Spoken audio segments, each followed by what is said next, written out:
Welcome. Welcome to a place of progress that may not be perfect, but is determined to move forward.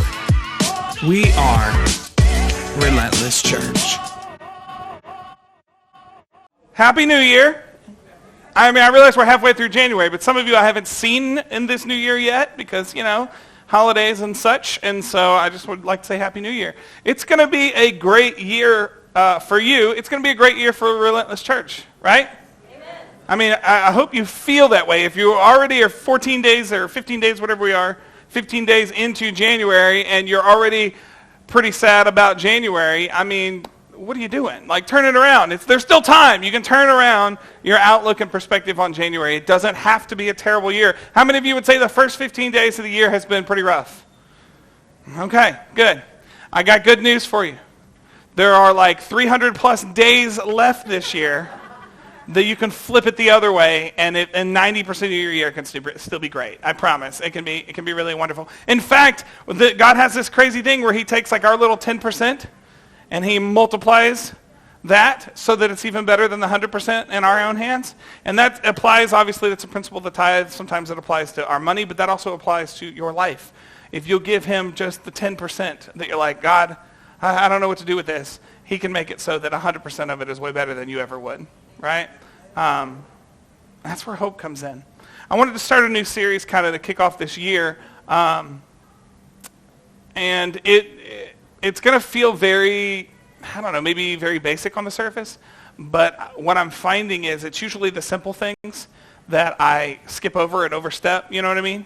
And then down the road, I'm like, why do things feel out of alignment? Why do things feel weird? It's because I skipped all the easy stuff, the easy stuff. And so this series that I'm starting is called Fix Your Fruit. And what I want to look at as we start this new year is making sure that the fruit of our life, the byproduct of our life, is good and healthy. Because how many of you would say that maybe there's some things in your life that are very healthy and are good and are growing, and then there's some things that are not so good? Yeah, I think it's okay to say that sometimes. Some of the fruit of my life and what I'm doing right now is good, and then some of it is maybe a little funky. Maybe it's time to, start over, regrow, replant. Let me first say that growth is good. That's super deep, right? Look at the person next to you. Tell them the deep philosophical, theological truth. Growth is good. Good. That was it. If that's the only theological truth you took out of today's message, then you are going to be all right. Growth is good. Healthy things grow. Growth is the point, right? If you're not growing, then you're not of use. You're dying, essentially. You're going the opposite direction. You're probably, even if you think, well, I'm not really growing in anything, I promise you're growing in something. It might be complacency. It might be mediocrity. I'm not pointing fingers, but I'm just saying, we're all always growing towards something. The difference is, are we intentional? Are we choosing? Are we allowing the Lord to guide it, or are we just allowing it to kind of do what it wants to, our life to kind of just amble along? And you'll find that oftentimes some of the problems that you feel like you're encountering or the difficulties you're facing are because there are areas of our life where we should have been more intentional with cultivating the right kind of fruit. Does that make sense so far? Good. Growth, I'll just assume you all said yes. Growth is important in a lot of areas, and it's usually, you can see it happening. How many of you feel like you grew over the holidays? Some of us, you're right, maybe New Year was about growing the other way because you grew a little bit in the holidays. I don't know. Some of you, if you have parents, all of you have parents. Otherwise you wouldn't be here.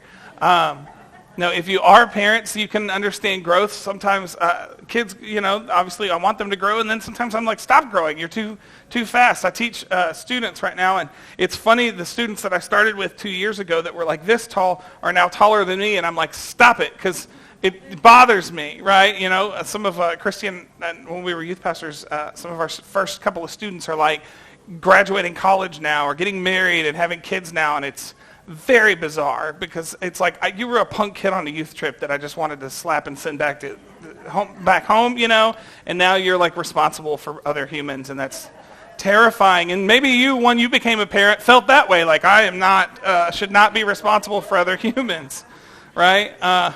They allowed us to have kids at an age where I thought, why would you do that to someone? That was probably not, we were not prepared. And I think we're still not, but we're making it. Some of you have raised kids to adulthood, and you're like, I never was and still am not, but here we go. Growth is good around here. I don't know if you noticed this about Relentless Church, we're growing. Did you know that? We're growing. Attendance-wise, we're growing. Financially, we're growing a little. We're doing some stuff. And actually, this whole season has been weird since we started. If you weren't here last Sunday, we celebrated a full, complete 2 years of being a church. Yep. We made it, which is amazing. Statistically, church plants, the first 2 years is kind of like 50-50. You might make it, you might not make it. Especially, we started a church, right in the time of COVID, which seems like the ideal time to start anything, when things are so difficult. And yet, God very early on told Christy, "Hey, I want you to trust me to do something crazy," and which we tend to be the type of people that were like, "That sounds amazing, let's do it." But then when He said start a church, we were like, "Oh no, not that." Not because we didn't believe in church. Obviously, we were serving full-time in ministry. That was what our calling and our heart was. But at that time, Christy and I felt like this world doesn't need another church. It just needs better ones. And that's not an indictment on any one particular church. Obviously, the local church is the hope of the world. But in a world that continues to decline morally, it just felt like, man, we need churches that we can just do a better job. You know what I mean? That can get back to some of the original things that Christ set out for. Not every church, obviously. There's lots of wonderful churches. I don't want this conversation to be an indictment of churches. I just mean sometimes we get so wrapped up in the programs and the systems and all the stuff that comes along with what we consider successful church in 2023. And like Jesus feeding the multitudes, He's left, and it's not until we need a miracle again that we realize He's gone. And so when Christy and I got called early on by God to start a church, we said, okay, that is crazy because we don't really want to do that. And He said, look, it's not going to be traditional in the sense you're not going to kind of go through some of the things that church plants do in 2023. You're going to take a few lefts when everybody else takes a right, but I'm going to be in it, and it's going to be amazing. And that's kind of been some of the marks of the last 2 years. We've seen growth and success. We're seeing life change. We're seeing people get connected and be a part, maybe for the first time ever, and in very non-traditional ways. Look at the person next to you and be like, you're kind of a weirdo. And that's okay. We're kind of weird. We're kind of an outlier church. I sometimes joke that we're the island of misfit toys, or that we're the church for people who don't fit in at any other church, because, again, it's just, I don't know, something about this group of people when we gather together, it's different. And those are the kinds of things we heard a little bit last week from some of you over the last 2 years. And those are the kinds of comments we get for the past 2 years that's been like, man, this is different than what I'm used to. And I'm like, okay, is that a good thing? I'm waiting for the second part of that statement. And almost exclusively it's been, man, this is different than what I'm used to. But there's no denying that the presence of God is at work in what you're doing. And can I tell you, highest compliment I can be paid, because I could not care less if we have the best music or the most dynamic speaking, or it looks like a church should look. I care that if God's presence is at work and you can walk away saying, I don't know if anything else, I don't know if they did anything else right, but I know that the presence of God is there. And if all we do is I'm done, right? Can I tell you that's frustrating? It's frustrating as a leader. It's got to be frustrating as somebody who attends here. Why? Because there are things that we, right or wrong, put in place in our brain that we think, well, a healthy church should do this, or what I'm used to should look like this. And sometimes that's okay. Sometimes those parameters, those boundaries are in place for wise and helpful reasons. And sometimes they are a roadblock for us moving in a new direction. And Christy and I will tell you, as the lead pastors of this church, we feel, first of all, lead pastors, the fact that both of us are lead pastors, I know is strange for some. You wouldn't be surprised how many conversations we go into that they automatically assume I'm the lead pastor, and then they ask Christy, what do you do, kids, or do you sing? And it's like, no, we're lead pastors. plural, because we make our own decisions in our home, and we make decisions for our family, and we make pretty much, and let me just tell you, most pastors that you talk to, even if it's a church where the male is the pastor, he goes home and talks to his wife, right? It may say lead pastor in front of his name, but she's also in the conversation quite a bit. Half the time, never mind. Anyway, yeah. My point is, that in and of itself is a weird thing, but one of the things we come back to all the time is this tension between, should we do this because it's what good churches do, or should we do this because God is telling us to do it? Does that make sense? And sometimes those aren't exclusive. Sometimes they're the exact same. It's like, it's both. This would make good sense for us, and God is telling us to do that. So I want you to know that when Christy and I make decisions to do things, and I say Christy and I like it's just us, we have a group of people, and we're honestly, year 3 is what I'm referring to as like the structure year. If you were following the roadmap of our church growth without, I've been boring you for a little while on this, but if you're following the roadmap, year 1 was establishing culture. Who are we? What do we care about? What's important to us? And that's all I wanted to do in year 1 was, can we have consistent services, and can we define a culture of people? Like, who are we, right? Year 2 was more of depth, discipleship. Let's build in some community. Let's get to know one another. Let's have people in my life that if I need something I can reach out to. Let's share experiences. And how many of you were here in year 2 and you felt like you connected to somebody else in some way? I hope so. If you haven't already felt like family, can I encourage you, the first thing to do, go to something other than Sunday mornings. If the only time that you're looking to build community with other people in this church is Sunday mornings between 10 and 12, it will take you forever. Because we're kind of distracted, and for good reason, right? We're in service, we're worshiping, we're listening to a message, we're praying for one another, but it's hard to really get a lot of depth in connection with other people because you're listening to me talk for a little while, or you're singing in worship. You don't get conversation time. There's a reason why the New Testament church spent time having meals with one another. It's because that's where you really get to know somebody. Have a meal with them, I promise you'll get to know them. You may get to know that some things about them you don't like. You may get to know that they make a lot of noise when they eat. I don't know, but you'll get to know them. You get to know them, and maybe they'll annoy you. I guess that's where I was going. But my point is, go to something else. Man, if you feel like you are looking for a community of men to get to know, and you don't know anybody, go to men's group. I promise you'll get there. Go to our women's group. If you're a lady and you're in the room and you're like, man, I don't know anybody yet. I need some people I can talk to. Go to the women's group, right? Ladies, yes? I don't go, obviously, but I hear it's amazing, like Amber said. Our men's group has been, it's kind of amazing. It's been a little iffy lately because the last few months we've been doing this book study, and what we found out is men don't like doing book studies. Like, shocker that we don't like to learn, I guess, apparently outside of here. So we may take a little bit of a break from the book study and shift gears a little, because I think kind of where our men are is we need a little bit more... something a little simpler. I'm not saying our men are simple. Some more than others. But we need something a little simpler. And honestly, men, I think we're getting ready to go into a little season where we embrace a little bit more radical honesty, if that's okay. Scary, maybe. But I think we're at a place with a lot of our men where we need to be a little more honest with ourselves and with each other to create that. And I have nothing against the book. I really enjoy it. We'll pick it back up. But we're going to take a break on that. So if you're a man in the room and maybe you hadn't come to men's group because, well, they're doing a book and I don't like books, except the Bible, I'm sure, of course, then maybe this next men's group that we have, come check it out. If you're a student and you're in the room and you don't go to our student group, what are you doing with your life? Come on. It's amazing. You need to be there. Anyway, my point is it's hard to get connected when you don't go to anything. And this is just a commercial, I guess, for our stuff. Go to stuff.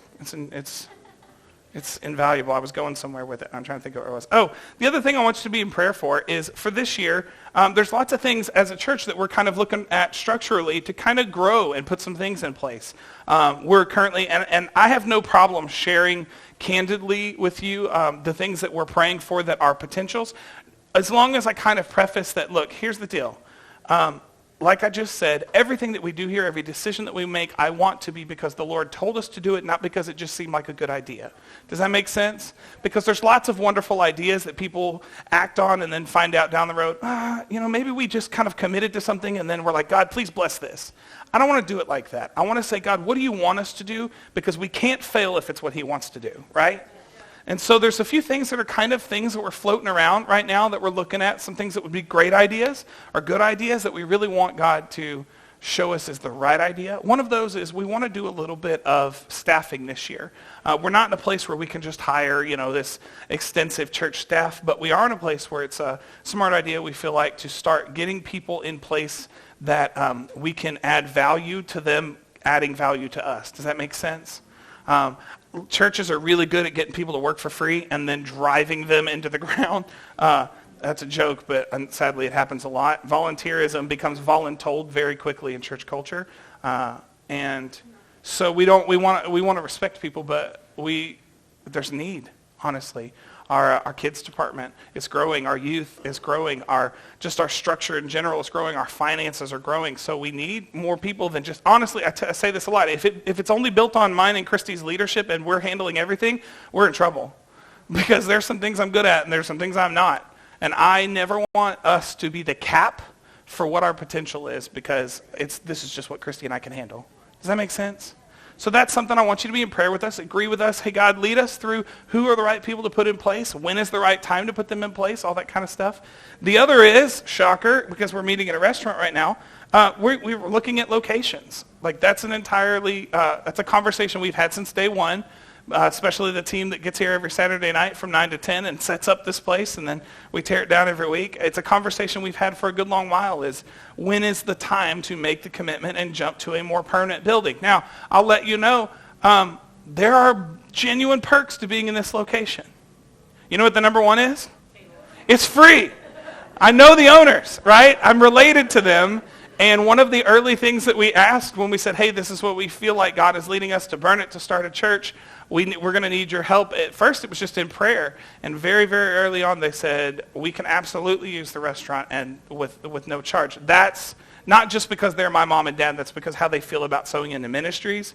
So that was an early thing. So we're in a place as a church where we don't have a lot of overhead, which is a wonderful thing. I feel like one of the problems a lot of churches have is they get so bought into all of the facilities and the assets and all of this stuff they have to upkeep that it very quickly becomes we can't say certain things because we don't want to drive off tithing, and we can't, you know what I mean? And I never want to get to a place where we're beholden to anything other than what the Lord has for us. That being said, we're not ignorant to the fact that sometimes a restaurant is tricky to meet in. We can only have activities really on Sundays. There's lots of, we're almost at capacity. Statistically, when you get between 80 and 90% of your building's capacity, you kind of stop growing. We're kind of there. Look around the room. I mean, there's only a few empty spots, and I can name off the top of my head at least 3 families that aren't here today. So we're at capacity. If you sit anywhere near the kids' room, it'd be a little nice to have a little kids separation, right? And when they really get going, we're looking at buildings, so you should know that. I adamantly do not want to commit us into anything that's going to be unhealthy. That's going to be our good idea. There's a couple of spots in town. Christy and I went and looked at one this past week or week before, and it's pretty great. It's got a lot of good space. It's got a lot of potential. It's one of those, like, we went in thinking, okay, let's see how many boxes it checks yes on and how many boxes it checks no on. And there were a whole lot of yeses and not very many no's. The biggest no is finances. We're a 2-year church plant. I had a conversation with the guy that's a part of our church fellowship that does, they have a whole lending and church, financial stuff. And we started having a conversation like, okay, what would this entail? And he said, well, the first thing we'd like to see is we need at least 3 to 5 years of financials. And I said, well, we just completed 2 years, so we don't have that. And he said, okay, then rental history will work. We would love to see consistent rent or mortgage or payments and something like that. And I was like, so here's the thing. We don't have that either, and it's a great thing for us to not have rent to pay, but he's like, from a financial standpoint, we don't have a whole lot of rental history. And so there were just these things that it was like, okay, well, this might be challenging. And I thought, you know what? Wouldn't that be an amazing spot for God to say, well, for you? You know what I mean? Like, I'm not excusing financial responsibility. Absolutely, we should have that in stewardship. It's one of our things that we're really growing right now as well. But would you be in prayer with us? Would you agree with us that, Lord, if this is the time, if this is the step we need to make it happen? And that could look like a lot of different things. Telling God make it happen is a very open-ended spectrum of things that he could do. But would you just, if you pray, I hope you pray, and if you think of us when you pray, would you remember and agree with us on that? If it's the right step, God, lead us, open the doors, make it happen. And if it's not, slam the door in my face. That's kind of how I am. I know I said slam for some reason, but I needed some spit to it, because that's kind of how I am in life. God, if this is not the right move, I want you to slam the door in my face. It might hurt, but it will be an obvious sign to me this is not the right way to go. So that's kind of where we're at with that. And I just wanted to kind of update you on some of the things that are going on. If you ever have any questions on that kind of stuff, don't ask me. No, I'm just kidding. You can ask me. That was a joke. Don't ask me. No, you can ask me. We love talking about that kind of stuff. We don't get bogged down in it, which is why we maybe don't talk about it a lot. Because like I said, every Sunday we show up and go, God, what do you want to do? What are you doing in this place? There's lots going on. So let me get into this series with the time that I have left without keeping you too long today. Growth is good. That's where we left off. It'll be up on the screen. Growth is good. The Bible is full of examples and parallels to our lives that refer to natural growth. There's parables to farming, sowing and reaping, harvest. Jesus gives the parable of the sower, the parable of the vine and branches. Oftentimes they use growth or farming or these kind of different things to refer to things in our lives for obvious reasons. This is because, like many of these examples, we too are intended to grow. It's the natural progression of life. And I want to give you a couple of things that are key to remember as we become a little bit more intentional in our growth. Over the next few weeks, we'll get into some different areas, and I'll kind of outline that a little more. But number one, all living and healthy things grow. I said that earlier. All living and healthy things grow. If you're not growing, then you're not healthy. Not always visible. It's not always obvious at first. If you've ever tried to plant anything, how many of you are good with like planting or farming? Like you're good with that. You can cultivate things to growth. How many of you just kill things? Like that's, yeah, okay, I get it. I feel like up until this point, I haven't had the patience for plants. Like I plant something and I'm like, sprout. And it apparently takes a while, I don't know, but it drives me nuts. And so, it's not always obvious. If you know anything about that, you plant it, you do all the steps you're supposed to do, and then you have to wait for a while and trust the process. And isn't that like our relationship with the Lord, is that he plants some seeds into our life, and we cultivate and we water them, and we get some sunlight, figuratively, but it takes a while in which we have to trust the process. And that's hard because we want instant results. As much as we might have patience in other areas of our life, when God steps in and says something, or someone speaks healing over an area of our life, we're like, instant, let's go, let's do it, I'm ready. And God's like, trust the process. And we're like, I don't want to do that, Lord. I need leaves. I need fruit. I need things to happen. And just like in the natural, there's a season to it. It takes time for it to grow. So the question then ends up becoming not am I growing, but where or how am I growing? I said this earlier. All of us are growing something. It just might be more complacent or lazy. Galatians 6 tells us picking it up in verse 7, says, what a person plants, he will harvest. The person who plants selfishness, ignoring the needs of others, ignoring God, will then harvest a crop of weeds. All he'll have to show for his life is weeds. But the one person who plants in response to God, letting God's Spirit do the work in him, harvests a crop of real eternal life. So let's not allow ourselves to get fatigued while we're doing good. At the right time, we will have a harvest, a good crop. If we don't give up or quit. Look at the person next to you. Tell them, don't quit. Did you know, in the kingdom of God, if God is at work in your life, as long as you don't quit, you can't lose. I'm going to say it again because I feel like we overlook that principle a lot. If you just trust God and don't quit, you can't lose. You can't lose whatever victory or whatever battle that you're facing, whatever difficulty is ahead of you. You will not lose if you just keep going. There's a reason why we named this church Relentless, because I may not get it right all the time.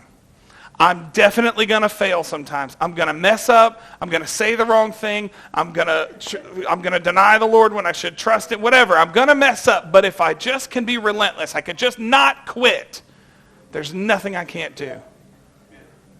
Because he always wins. Read the Bible. Look at the end. He always wins. It's already been written. And just like in the grand scheme of things, in our hearts and in our lives, he will always reign true. So all we have to do is trust him and keep going. And you go, well, I've messed up. I've taken a left turn. I've stumbled and I've fallen and I hadn't got up yet. Great, just keep going. Just keep going. That's it. Climb one more time.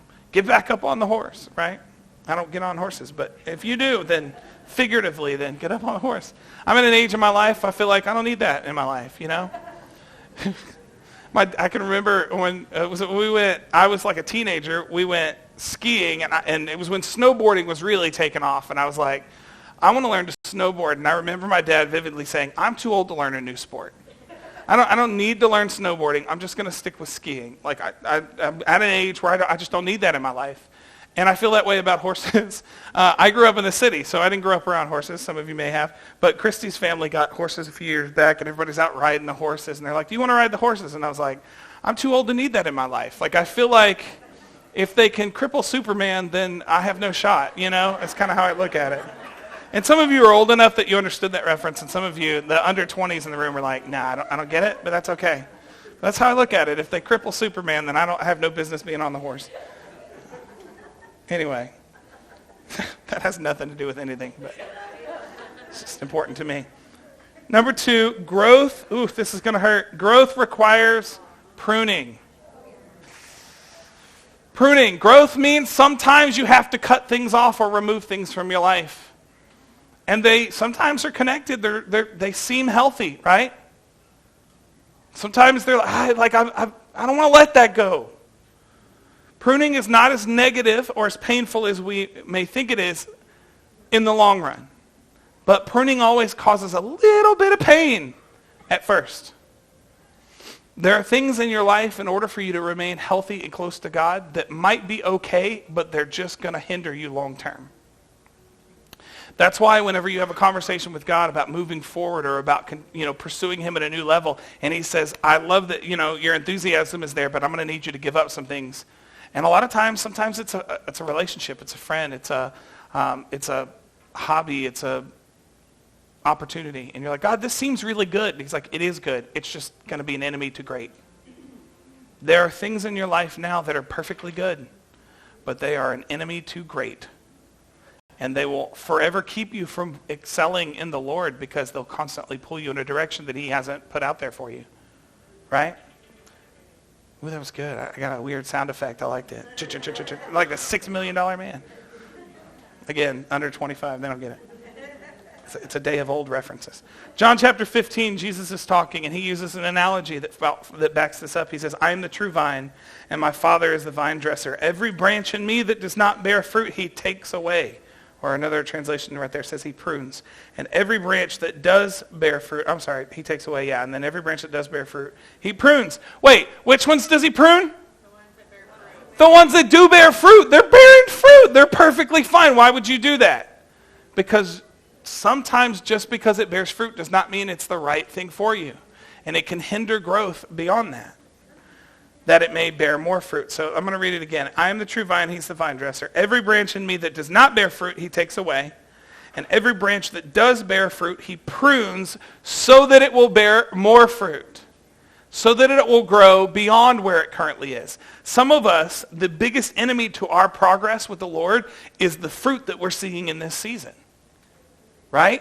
And if that's not a commentary on church culture, I don't know what is. Sometimes we see success in an area and we go, this was successful. I'm going to just do this over and over and over and over and over and over and over and over again. And God's moved on. And he's like, hey, I'm ready for something new. And you're like, yeah, but I'm having success here. And he said, yeah, but if you're so reliant on the success here, you'll never move past it. And how many churches, how many people in their relationship with God had one victory, and that one victory has defined decades of the way they did things?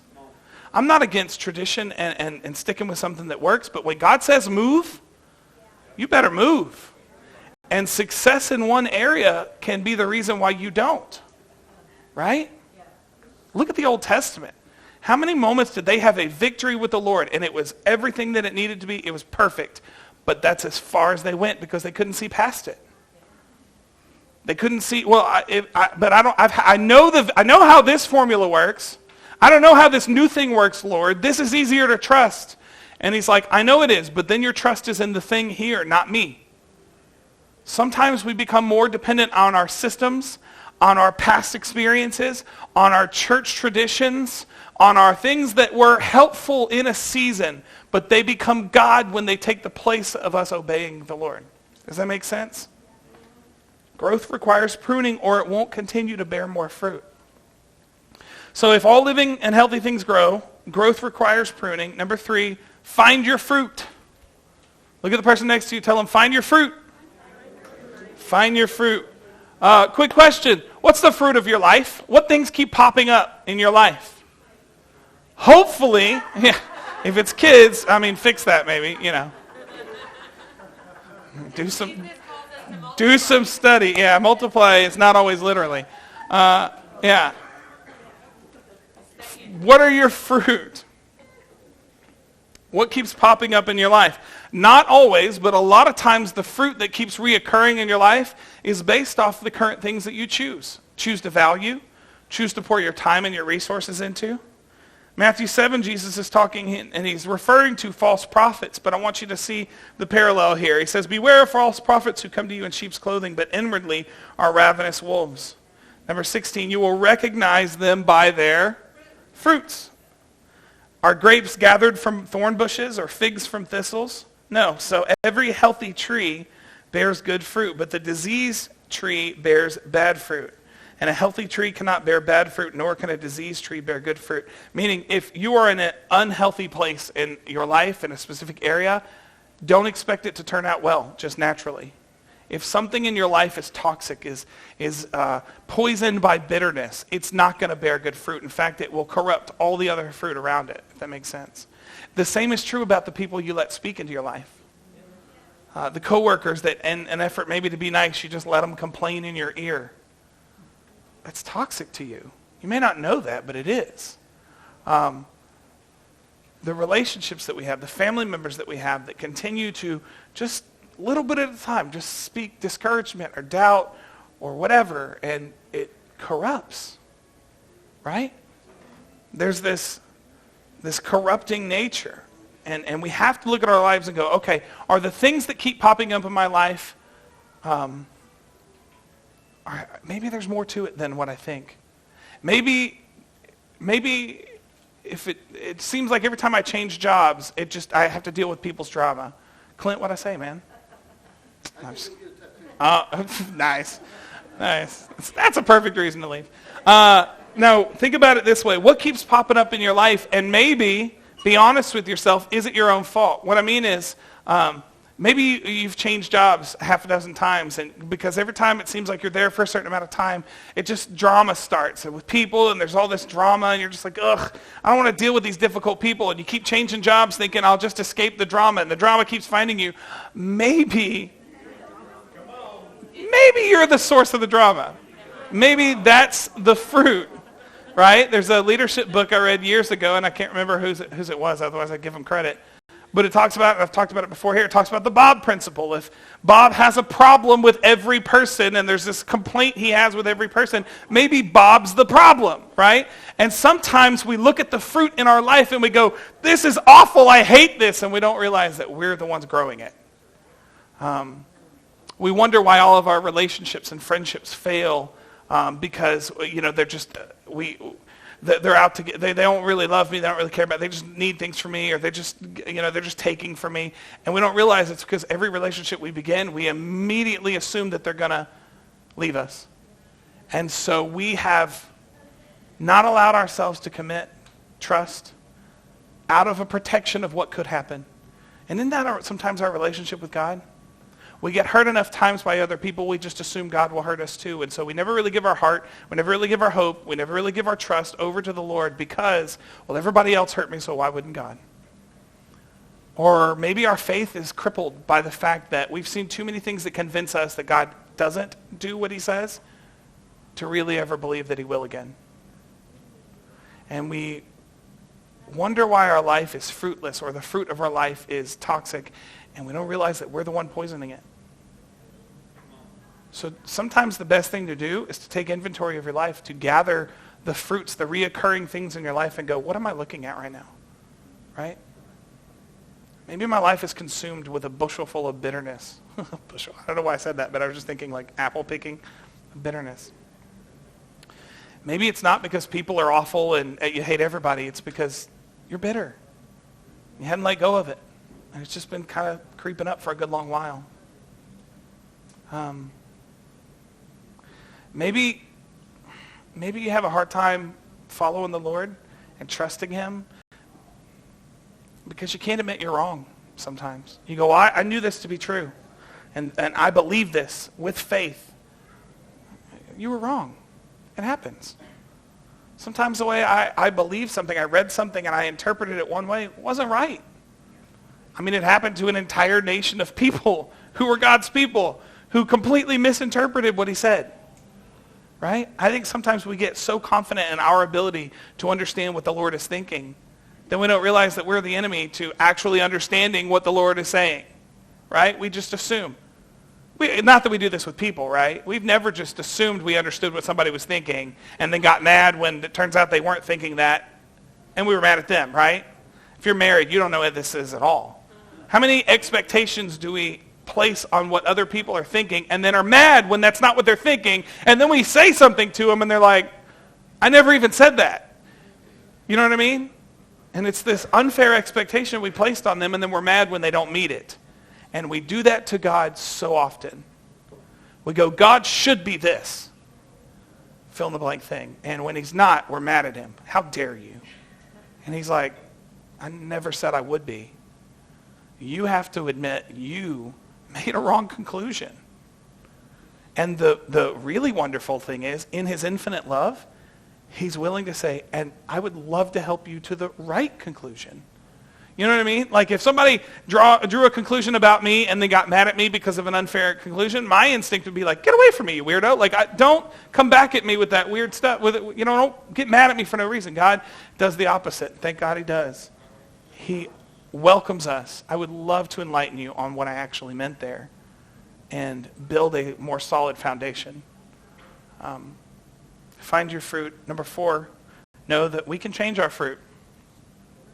Isn't that wonderful? Now, to be fair, from a theological perspective, he changes our fruit. But we have a say in it. If he gives us the freedom of choice, then that means we can choose to go in a new direction, right?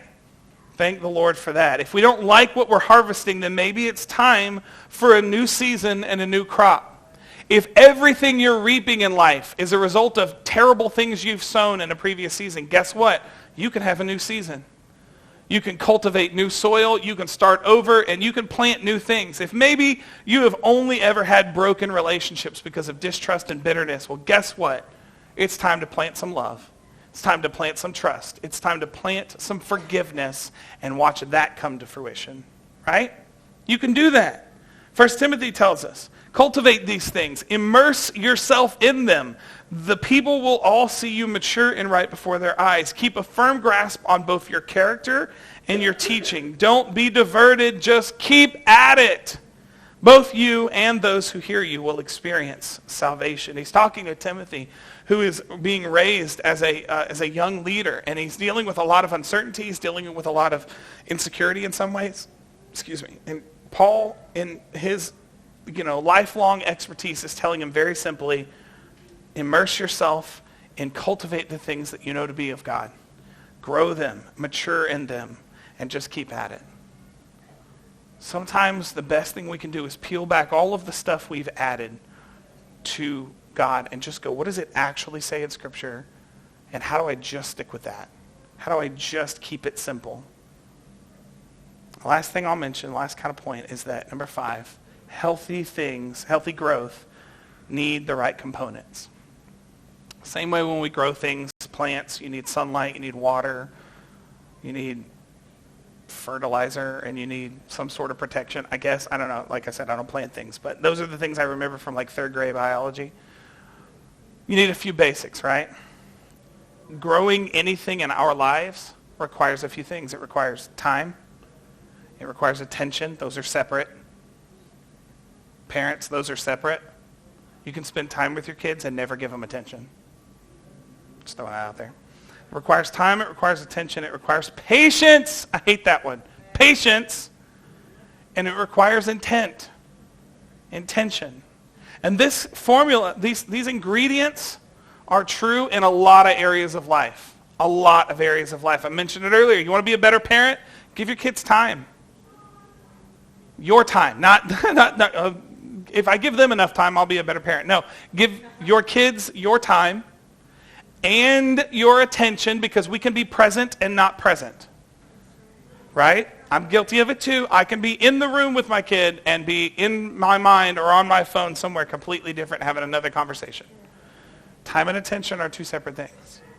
Patience and intention, right? If I'm intending, if it's my purpose to be a better parent and I'm doing these three things, that's good. Better spouse, time, attention, patience, and intent. I promise it works. You want to be a better employee?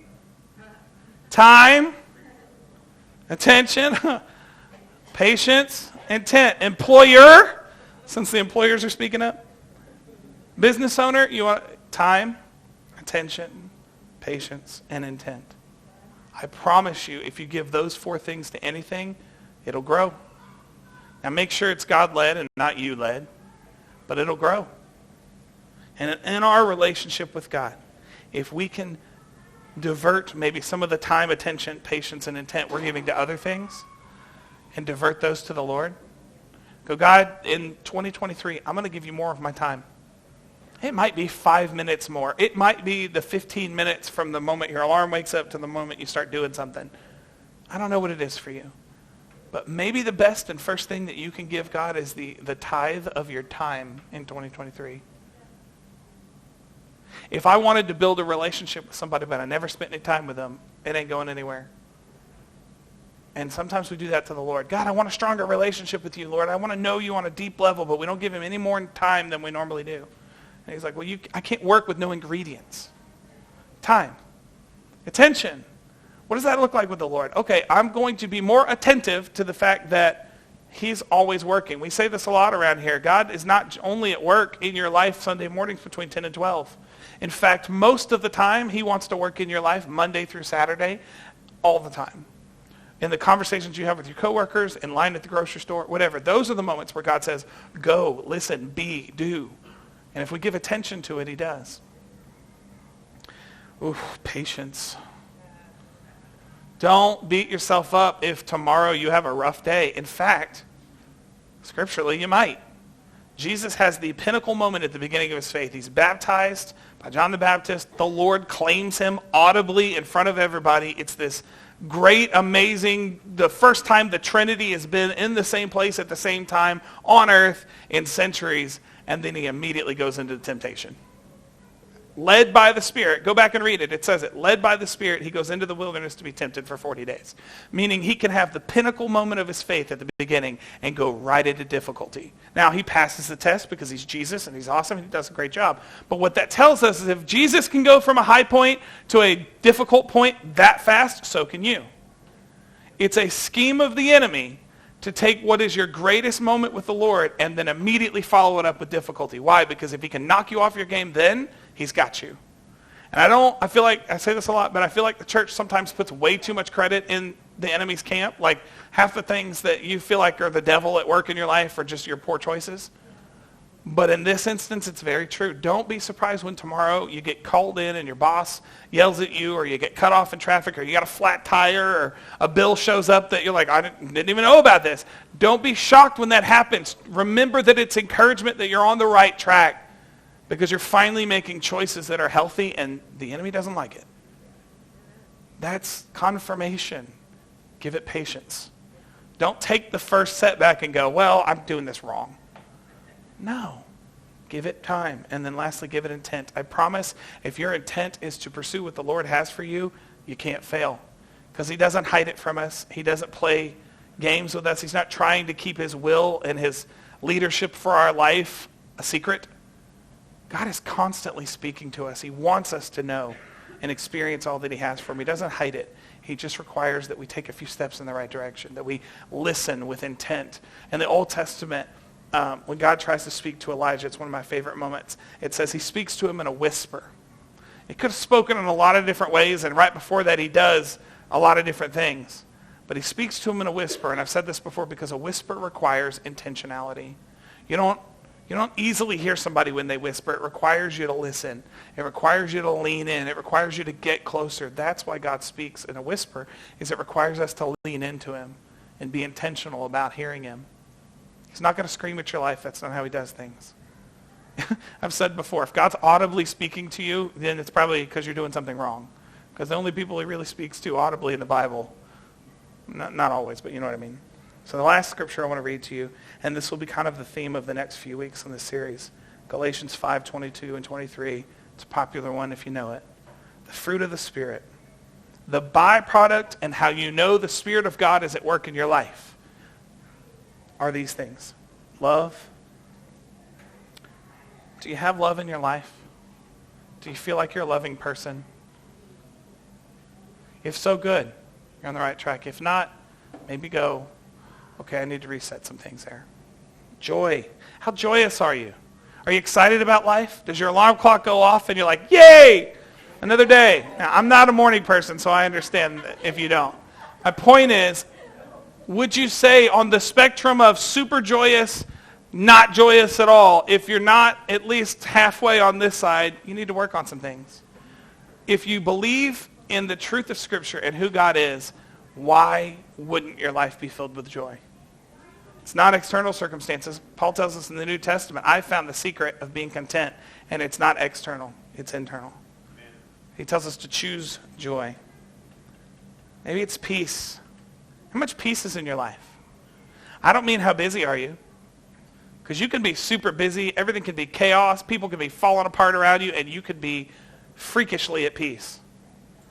There's a reason why Scripture says the peace that passes all understanding, because it does not make any sense why you would be calm and peace-filled in a world with so much chaos. And yet, peace. Patience, there it is again, I hate it. Patience. How are you doing with patience? We'll just skip on to past that. We won't have patience for patience in this moment, right? Kindness. How kind are you? I mean, really, when you talk to people, do they feel warmth? Or do they feel like, ooh, what'd I do? Then, they got to check their breath to realize, did I offend you in some way? Why are you not kind? Kindness, goodness. Just generally good, doing the right thing, doing what's good. We'll break into a little bit what those mean differently as we get into it. Faithfulness. How reliable are you? When somebody needs something, do people call you because they know they can rely on you, or do they avoid you? If people have to put a backup plan in place because there's a good chance that you'll bail, maybe you need some faithfulness, right? I'm not naming any names, but I'll assume some people got it. Gentleness. Yeah, that's a fruit of the Spirit. Some of us are not gentle. I mean, we might mean well, but we just knock over things in people's lives. You just say some stuff, and they're just like, whoa, thanks, ouch. You're like, I didn't mean to hurt you, but not gentle. And last and certainly not least, self-control. Hey, how's your self-control doing? Right? Maybe it's good. It's hard. And it ends with, against such things there is no law, meaning there's not a single force in this world that can override the idea that if the Spirit is at work in your life, these things should be growing. And if they're not, then you got some work to do. That's what I want to talk about over the next few weeks. And so as we kind of wrap up, I want you to kind of close your eyes for a second. Not that that makes you holier, but it allows you to think. It's 12:01. Did you? Okay. His kids came over and played everything. Give Justin a hand, and I'll explain. I'm glad you interrupted me because that's perfect. Before we pray. So what you don't know, if you hadn't been here in a while, is in December we did a series called 'Tis the Season, where we talked about in the middle of this season of Christmas and love and brotherly, I don't know, whatever. We wanted to look at the difficult things that Scripture says. One of them in particular is love your enemies. And it's really easy for us in Christmas season to love the people we like. It's really, really difficult, or it's really, really difficult to love our enemies. And so I challenged everybody to go think of who is an enemy in your life. Not that we all have these arch nemesis, but think of somebody who gets on your nerves and do something to love them. Justin's was he has a neighbor who up until that point had mostly just complained because they're too noisy. And it hadn't gone well, and they didn't have a good relationship. But Justin just tried to reach out. You wrote him a letter, right? Just like a sign, and posted it and said, hey, man, would love to connect with you. Sorry about what's gone on in the past. And that was it. Didn't hear anything for a while. And then it got to where Justin and him would wave. Hey, what's up? And that was it. And I told him at the time, man, if that's progress, that's good. You're doing the right thing. We can't change other people's responses, but we can change ours. And to hear that his kids came over, you guys played, like it was a whole thing, that's growth. That's what it looks like when we take somebody who is an enemy of our life and we love them in such a way that makes no sense. It may not even be what they deserve, but now he has an opportunity to speak to somebody, to impart to impart the nature of Christ into them. And then he never would have had if he just let the justification of, well, we don't get along, be the reason why he didn't step out. Good job, Justin. That's awesome. Let's pray. God, I ask first and foremost that you would reveal to us, show us what fruit we are lacking. If we're honest, we probably already know. We probably heard it in the list and thought, ooh, that's me. And if we're really honest, there's probably multiple. There's a few areas that we are missing it. Our tree is a little lopsided. Our fruit is a little bit wonky. So God, I pray that you would give us clarity on where we need you. And God, then give us hope that all of the fruit is a byproduct of your presence in our life. That all of us have the same step one, which is, God, I pray that your spirit and my spirit would be in tune, God. We surrender our heart, our will, our control, and we just say, Holy Spirit, lead us and guide us. Fill our hearts and lead our lives. And maybe we're here and we've never taken any step like that. We've never actually seriously given you any kind of commitment. Without praying any kind of a special prayer or going through any kind of a ceremony, God, if that's where we're at, we just today say, you know what, Lord, from this moment forward, I want to give this thing a shot. I want to try to live for you. I want to pattern my life after what I read and what I hear that you are about. Maybe it's a step further than that. Maybe we're good with the Bible and we've tried a relationship with you, but we need to go a little further. We need to invite your presence to lead and guide us all the time. Not just when it's convenient, not just Sunday mornings. It's not just a beginning a relationship. It's a move-in scenario. I want you to move into my heart and lead and guide me on a daily basis. I want to be more aware of your presence at work in my life, at my job, at my home, when I'm out, wherever, God. I want your presence to be the dividing, or the goal, the factor in my life. And God, I pray that as we go through this series, as we go through this week, not only would you reveal to us the areas we're missing it, but you would give us opportunity to plant new. God, if we've been lacking in joy in our lives and we've just sown so much unhappiness and bitterness and unfairness with our life, God, I pray that you give us an opportunity to start planting joy, to choose joy, and watch it come to fruition in our lives. We thank you for what you're doing in this church and as individuals and as a group, God. Pray that you continue to lead us and guide us into what you want, regardless of how we feel about it, Lord. We thank you and we praise you, Lord, that you're at work. It's in your name we pray.